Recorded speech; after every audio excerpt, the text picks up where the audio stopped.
Pentagon has acknowledged that it conducted an unsuccessful missile defense test on Wednesday. The missile was launched from land and failed to intercept an incoming target launched from an aircraft over Hawaii.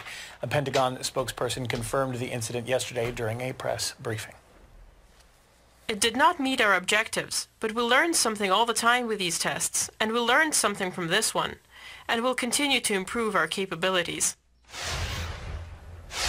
All right, to shed light on the issue, Michael Maloof, a former Pentagon official, is joining us live. Now, Michael, when something like this happens, you're always the person who has the right information for us.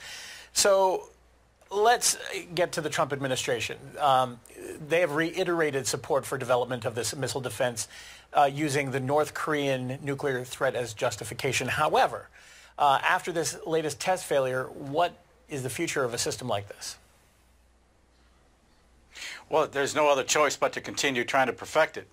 This is actually a modification of previous models of the SM-3, as it's called. It's part of the, it's off of the so-called Aegis platform, a type of missile that's about ready to be deployed in Romania, for example. They have a lot of bugs, and you got to consider too that when you're shooting a missile like this, it's like trying to knock a bullet with hit a bullet with another bullet. It's very, very difficult. And what's a little disturbing is that this is the second failure since June, I believe, and they were both shot under controlled conditions. So if a missile is fired in anger from, let's say, North Korea, and it's coming in at a terrific speed, the likelihood of that missile hitting that incoming is going to be extremely difficult. Again, that would not be under controlled conditions. And if the North Koreans, for example, were to do a swarm approach with 4 or 5 missiles at a time, it would absolutely overload the system. So something's going to get through. So the system itself needs a lot of work, and you're talking about technology levels that are still in the infant stage, and it's very difficult. What they're talking about in some cases is maybe working on like a modified SDI, or Strategic Defense Initiative program, and actually having launchers in space, because that's going to be an important future actually in trying to down missiles or even satellites that could in effect be nuclear weapons. But I think that for now the best time really to hit a missile in this case would be once it's launched, just after it's launched. But it could be a test, and that's one of the dilemmas facing policymakers and defense experts as to is that.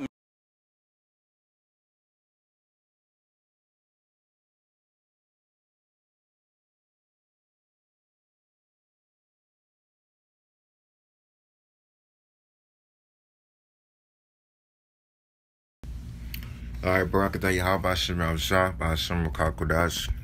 Real quick, I just wanted to record that through the spirit, because as you can see, man, these devils, there ain't no protection for America, man. Ain't no hope for you Americans, man, because they cannot successfully test this missile defense system, man. And the scriptures, man, Hey, you people are in trouble, man. Lord willing. Hey, you people are in trouble, man. This is Joel chapter 2. I'm going to get straight to the point.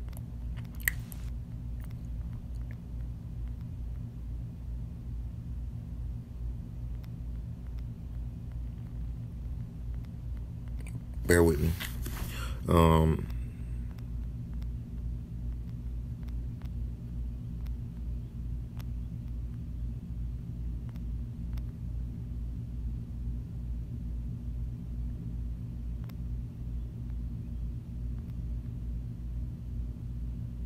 Okay, this is Joel 2, and I'm going to start at verse 1.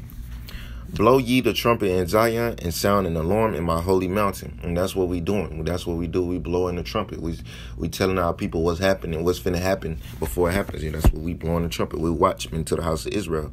Let all the inhabitants of the land tremble, for the day of Yahweh cometh, for it is nigh at hand.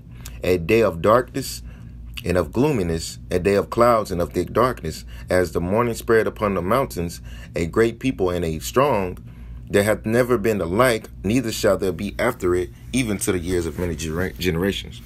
Now, the day that is coming is going to be a very dark day. And the scripture says it's a strong people in battle array. It's not talking about people, though. It's talking about these missiles. Because it says there had not been ever the like. So it's never been an army like this before, before this, or it's never going to be any like this after it. And then you can read that in verse 2 again. This is verse 3. A fire devoureth before them, and behind them a flame burning. And it's talking about these missiles. The land is as the Garden of Eden before them. The land is normal, green, budding, good, lots of green trees, looking nice. And behind them a desolate wilderness. Because once these missiles hit, behind them, after these missiles hit, it's going to be a desolate wilderness. You can read that. And it's a scripture. I believe it's Isaiah 13. The land shall be a desert. That's only desert creatures gonna be here. So that further proves that a desolate wilderness. Yea, and nothing shall escape them. So this army is gonna do exactly what the Lord wants it to do. And these missile defense system is not working. Because these missiles, this missile army is going to do exactly what the Lord wants it to do. It's not going to get stopped by a missile defense system or nothing, man. It's going to hit exactly what the Lord wants it to do, man. Because Yahweh's in control of this. The appearance of them is like the appearance of horses. Horses represents power. And as horsemen, so shall they run. Like the noise of chariots on the tops of mountains shall they leap, like the noise of fire, of a flame of fire that devoureth the stubble, as a strong people set in battle array. So these missiles, they're going to be set up in battle array, man. They're going to be in battle array. And everyone is going to hit exactly what it's supposed to hit, man. Salah. This is verse 6. But before their face the people shall be much pain.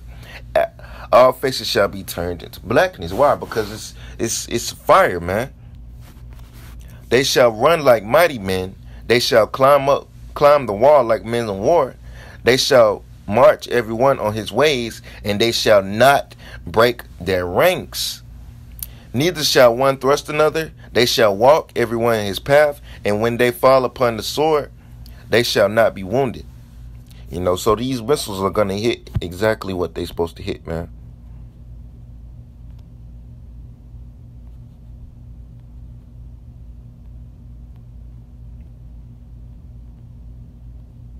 I'm going to jump out of verse 11. And Yahweh shall utter his voice before his army, for his camp is very great. For he is strong that executed his word. For the day of Yahweh is great and very terrible, and who can abide it?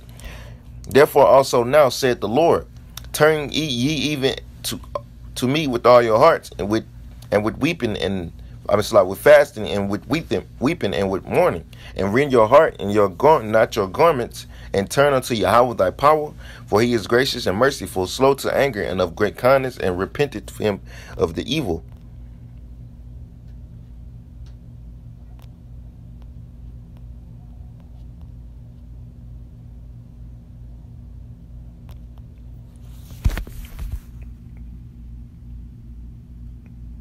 So, man, as you can see, man, these missiles is not gonna break their ranks.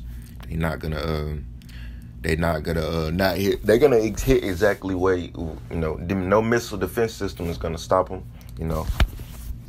Clearly. And I hope these brothers was edified. I want to make it quick to the point.